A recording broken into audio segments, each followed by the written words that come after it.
Back to back আরো একটা বড় খবরে নজর রাখবো। আবারও বিগ ওয়ালে পিসিআর কে বলবো এই মুহূর্তে আরো একটা বড় ব্রেকিং দিতে। এবার কি মমতা বন্দ্যোপাধ্যায় আরো একলা হচ্ছেন? মমতার হাত কি ছাড়ছেন? আরো একজন তৃণমূল সাংসদ, এই জল্পনা উঠছে তার কারণ এবার রাজীব কুমারকে ঘিরে যাবতীয় জল্পনা তৈরি হচ্ছে। কাকলি ঘোষ দস্তিদারের সঙ্গে রাজীব কুমার তারা কেন্দ্রীয় জলশক্তি মন্ত্রীর সঙ্গে বৈঠকে হাজির। এই ছবি সামনে আসার পরেই কিন্তু জল্পনা ছড়িয়েছে। আমি এবার ছবিটাও একবার দেখাই আপনাদের, পিসিআর কে বলবো ছবিটা দিতে একবার দেখুন। এই মুহূর্তে যে ছবি আপনাদের দেখাচ্ছি, কাকলি ঘোষ দস্তিদার বৈঠকে উপস্থিত, সেই বৈঠকে উপস্থিত রাজীব কুমার। এই ছবিকে ঘিরেই কিন্তু যাবতীয় জল্পনা। তাহলে কি মমতা বন্দ্যোপাধ্যায় আরো একলা হচ্ছেন? আপনাদের জানিয়ে রাখবো, কেন্দ্রীয় জলশক্তি মন্ত্রী বৈঠক ডেকেছিলেন, সেই বৈঠকে হাজির কাকলি রাজীব কুমার। কথা বলবো দিল্লি থেকে সহকর্মী জ্যোতির্ময় আমাদের সঙ্গে রয়েছেন এই মুহূর্তে। জ্যোতির্ময়, বৈঠকে শুধু রাজীব কুমারই ছিলেন না, আরও একজন কালীঘাটপন্থী সাংসদ প্রতিমা মণ্ডল, তিনিও বৈঠকে উপস্থিত, সেই ছবিও আমরা দেখতে পাচ্ছি। প্রশ্ন হচ্ছে তাহলে কি মমতা বন্দ্যোপাধ্যায়ের হাত ছাড়ছেন আরও তৃণমূল সাংসদ? দেখো, যে খবর আমাদের কাছে আসছে যে কেন্দ্রীয় জলশক্তি মন্ত্রী সিআর পাটিল গতকাল একটি বৈঠক ডেকেছিলেন পার্লামেন্টে। এই বৈঠকে বাংলার সব সাংসদদের ডাকা হয়েছিল। ডাক ছিল বাংলার 41 জন সাংসদেরই। বাংলা বিজেপির সমস্ত সাংসদরা উপস্থিত ছিলেন, এনসিপিআই সাংসদরা উপস্থিত ছিলেন, তৃণমূলের তরফ থেকে 2 জন সাংসদ উপস্থিত ছিলেন। লোকসভা থেকে ছিলেন প্রতিমা মণ্ডল, রাজ্যসভা থেকে ছিলেন রাজীব কুমার। এবং এক্ষেত্রে আপাতভাবে যে খবর আসছে যে দলের নির্দেশেই 2 জন সাংসদকে পাঠানো হয়েছে।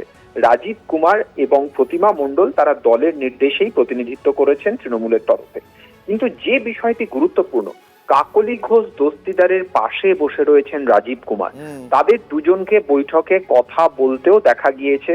এবং যে বিষয়টি এখন গুরুত্বপূর্ণ হয়ে উঠছে যে ইতিমধ্যেই কোয়েল মল্লিক তিনি পদত্যাগ করেছেন। যে খবর আমাদের কাছে সূত্র মারফত আসছে, খুব দ্রুত আরো 2 জন রাজ্যসভার সাংসদ পদত্যাগ করতে চলেছে এবং সেক্ষেত্রে তৃণমূল কংগ্রেস থেকে আরো 2 জন রাজ্যসভার সাংসদ তারা মমতার হাত ছাড়বেন।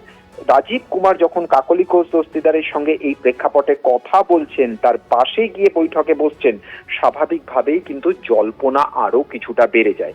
যদিও এ নিয়ে এখনো পর্যন্ত কাকলি ঘোষ দস্তিদার বা রাজীব কুমার কেউই প্রকাশ্যে কোনো মুখ খোলেননি, কিন্তু জল্পনা ক্রমশ তীব্র হচ্ছে। আরো মমতার হাত ছাড়তে পারেন কয়েকজন সাংসদ। একেবারেই তাই জ্যোতির্ময়, অনেক ধন্যবাদ তোমাকে। এবার আপনাদের শোনাবো আমরা এই প্রসঙ্গে কালীঘাটপন্থী তৃণমূল সাংসদ প্রতিমা মণ্ডলের সঙ্গে কথা বলেছিলাম। তিনি কি জানিয়েছেন টিভি9 বাংলাকে, শুনুন। উনি কি বলেছেন সেটা আমি জানি না, আর এটার সঙ্গে রাজনীতির কি সম্পর্ক আছে সেটাও জানি না।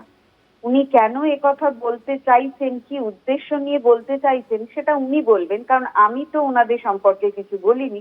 আর এটা আমরা ওরার বিষয় নয়, তো এটা সামগ্রিকভাবে ওনারাও যেমন যারা গিয়েছিলেন তারাও যেমনি তাদের কেন্দ্র, আমি কয়েকজনের কথা শুনেছি, সবাই নয়, প্রত্যেকে যেমন তাদের কেন্দ্রের কথা বলেছে নির্বাচিত প্রতিনিধি হিসাবে, আমিও সেমনি আমার নির্বাচিত যে জায়গার আমি বলেছি।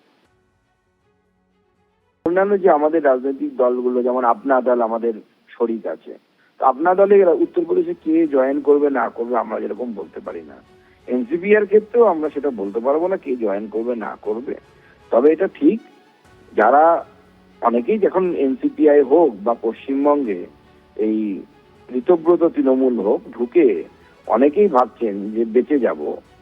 যারা বাঁচবেন ভাবছেন তারা বাঁচবেন বলে আমার তো মনে হয় না।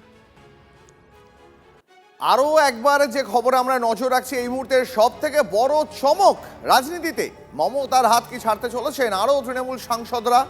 কাকলি ঘোষ দস্তিদারের সঙ্গে এবার রাজীব কুমারের কথা ঘিরে জল্পনা। যে ছবি আপনাদের এই মুহূর্তে দেখাচ্ছি, এটা কেন্দ্রীয় জলশক্তি মন্ত্রীর বৈঠকের ছবি।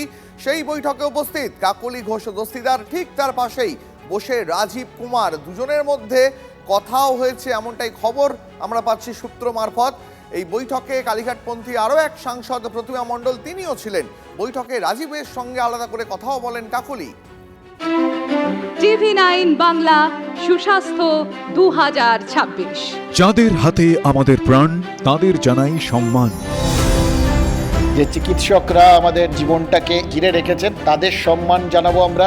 টিভি9 বাংলা হেলথ কনক্লেভ, পুরস্কার যেগুলো দিচ্ছেন তার জন্য চিকিৎসকরা উদ্বুদ্ধ হয়। স্বাস্থ্য পরিষেবায় সেরার সম্মান। দেখুন টিভি9 বাংলা সুস্বাস্থ্য, শনিবার বিকেল 5টা বেজে 25 মিনিটে টিভি9 বাংলায়। টিভি9 বাংলা, না দেখলেই নয়।